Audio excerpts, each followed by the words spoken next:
Linda, what is if my pet don't want to talk with you? Linda, I hope my pet wants to talk with you. I'm so glad to talk finally with you, but I hope my pet really wants to listen and talk. So that I often ask question where I can tell you, don't be very darling. Don't be very animal lover. I understand why people are thinking that, and it is quite nice and empathic, and it shows that you really care to have an animal communication. But I would love to talk about my experience with that. So I never had that a pet didn't want to talk with me.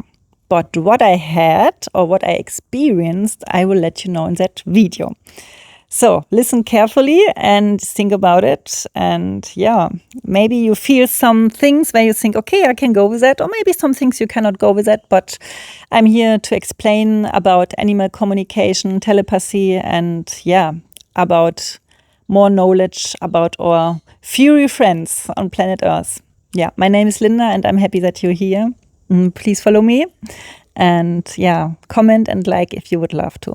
So back to the topic. Yes, I got that very often asked, and that is quite normal, but you don't need to worry about it. So it's like written already in the soul plan, in the stars, and the frequency. It would not come to an appointment. You would not write me when your pet didn't want an animal communication, if your pet didn't want to talk about the topics and yeah, communicate with you and would say, no, I don't want to talk with you. You wouldn't write me. So if you write me, you and your pet have already talked about it to have a communication, to understand each other better and to know what's really going on. So, point one. Point two is usually the pet is finding the animal communicator. So when you write me, your pet was bringing you to me, to my website, wherever, however you found me. And yeah, we make an appointment and your pet already knows that we have an appointment, that we talk. So you can tell your pet, we talk today, but your pet knows it already. It's written in the frequency field. Yeah, it is very important that we get more and more aware of it. For sure, we can forget it, but yeah, there are higher frequencies and animals are in a different frequency as we humans. And yeah, that is topic 2. That was topic 2. So next one is, when did it happen that I had a little bit, I didn't have it so easy to get through the animal field? That is when the pet is, for example, overwhelmed with questions. Yeah, so I feel it. So that is why you have me as a professional animal communicator by your side.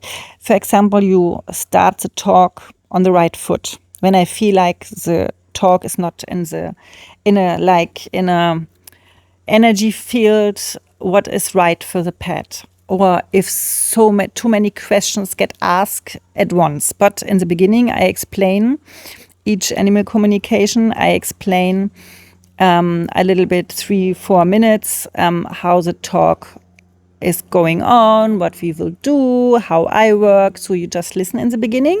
And then I say, okay, one question, you want to ask something, not too many questions. Imagine you meet somebody what you don't know, you don't feel so well, maybe, you know, it's a very important date and somebody asking you 3 questions in one, or maybe even 4. You forgot even the first question. You don't know where to answer. You answer a little bit there, and that's it. So you want to answer as quickly as you got the questions. Yeah, done. So now we start slowly, like in a normal talk, when it's really important. When something is important, you send out the energy and you ask slowly. You asked that and that question.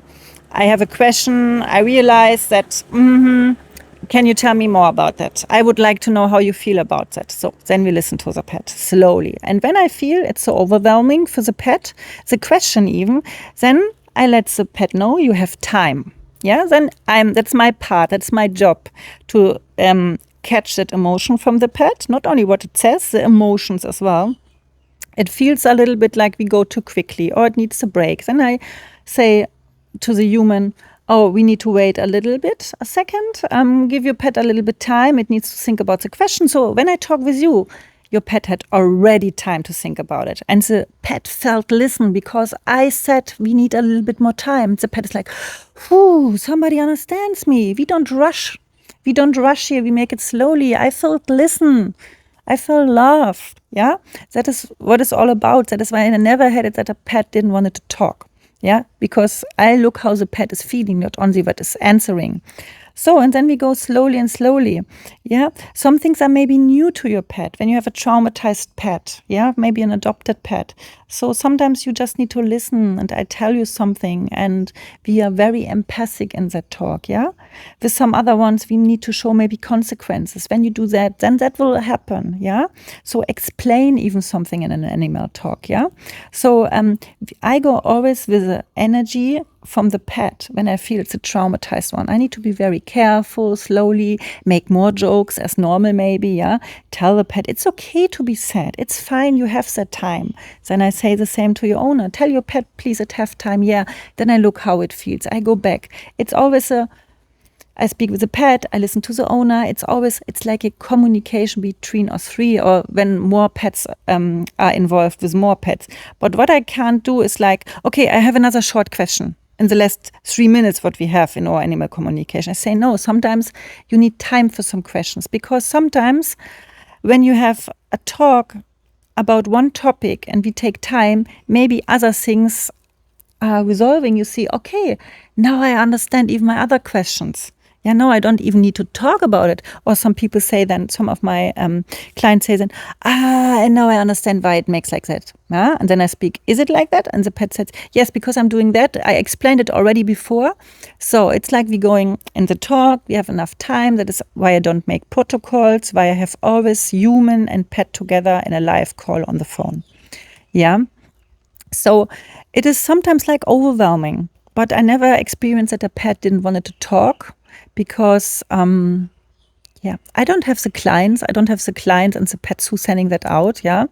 And, it is usually, I try to make a little bit even fun out of the topic, even when some topics are maybe even sad.